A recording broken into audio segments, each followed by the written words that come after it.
colonialismo tuvo un impacto profundo y duradero en el Congo, afectando desde la estructura social y económica hasta la estabilidad política.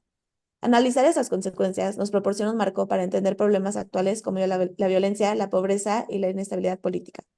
Este análisis es crucial para desarrollar políticas y estrategias efectivas para el desarrollo y la reconciliación.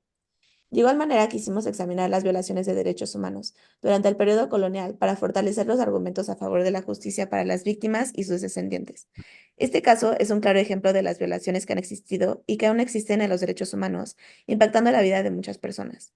Ese trabajo sirve como una herramienta educativa para sensibilizar a las nuevas generaciones sobre los horrores del colonialismo y la importancia de defender la dignidad y los derechos humanos de todas las personas, independientemente de su origen. Se busca educar, crear conciencia y fomentar un futuro más equitativo y respetuoso con los derechos humanos. El contexto histórico del imperialismo belga en el Congo se remonta al periodo a finales del siglo XIX y principios del siglo XX, conocido como la era del imperialismo.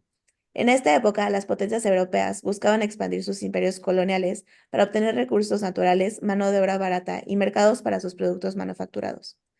Bajo el rey Leopoldo II de Bélgica, el Congo fue establecido como un Estado libre del Congo en la Conferencia de Berlín, donde las potencias europeas dividieron África entre sí sin consultar a los africanos.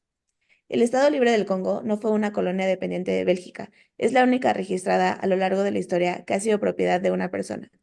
Leopoldo II era su único propietario. A pesar de sus iniciales intereses filantrópicos, la realidad fue distinta. Su provecho en aquella zona fue para enriquecerse.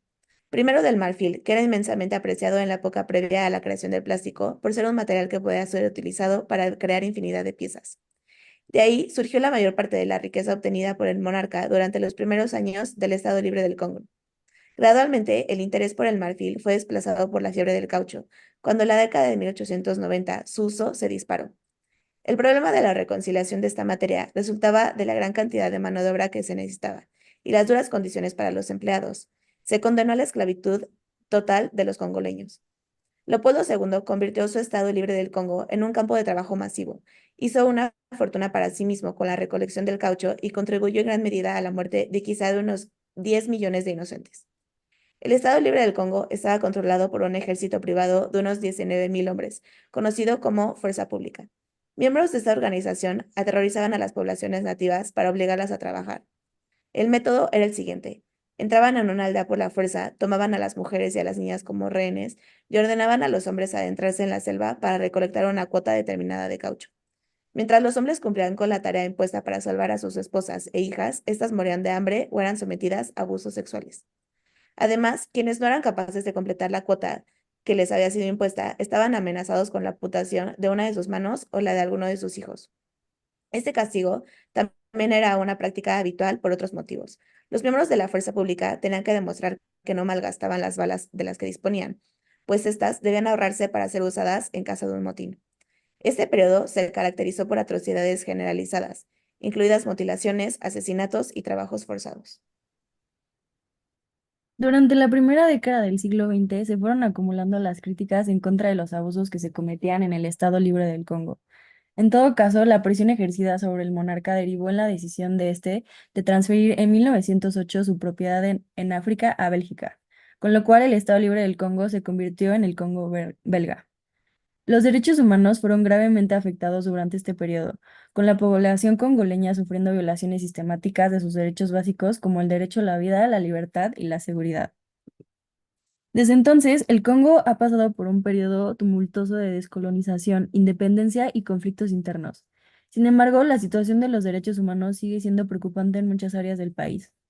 Los ataques persistentes y en gran escala de los grupos armados y las fuerzas de seguridad congoleñas contra la población civil agravaron una crisis humanitaria en la que casi 7 millones de personas estaban internamente desplazadas y miles habían huido del país. La violencia sexual y de género seguía estando muy extendida. Solo en la provincia de Kivu se informó de más de 38.000 casos durante el primer trimestre del año, cifra que representa un aumento del 37% con respecto al mismo periodo de 2022.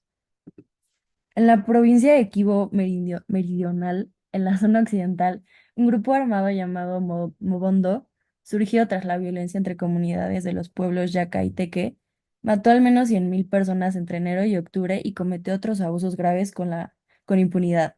Según la Oficina Conjunta de los Derechos Humanos de la ONU, en el centro del país se saldaron con la muerte de más de 500 personas y el desplazamiento de 67.000 personas. Hoy en día los derechos humanos del Congo siguen siendo vulnerables debido a la combinación de estos factores, que incluyen la inestabilidad política, la presencia de grupos armados, la corrupción, la pobreza y la falta de infraestructura. La población sigue estando enfrentando desafíos significativos en términos de acceso a la justicia, libertad de expresión, seguridad personal y condiciones de vida digna. Organizaciones de derechos humanos locales e internacionales siguen trabajando para abordar estas preocupaciones y presionar a las autoridades para que respeten y protejan los derechos humanos de los congoleños. La historia del Congo bajo el dominio belga ilustra cómo el imperialismo europeo operaba y sus devastadoras consecuencias. También este caso específico revela la brutalidad y explotación económica ejercida por el rey Leopoldo II y por el Estado belga. Este trabajo del Congo belga proporciona un claro ejemplo de violaciones masivas de derechos humanos bajo el colonialismo. Las amputaciones, asesinatos y trabajos forzados son evidencia de cómo el colonialismo sistemáticamente privó a los pueblos indígenas de sus derechos más básicos. A través de esta profunda investigación, se aprende sobre la persistencia de los problemas de derechos humanos en el Congo contemporáneo. Por otro lado, se analizó y comprendió el impacto de la perspectiva de género dentro de las situaciones de violencia, ya que desde la época del colonialismo se trataban a los hombres como elementos para trabajos duros y a las mujeres se les trataba como objeto sexual. La violencia, la explotación económica y la inestabilidad política actuales tienen raíces históricas profundas, destacando la importancia de entender el pasado para abordar los desafíos presentes. Gracias.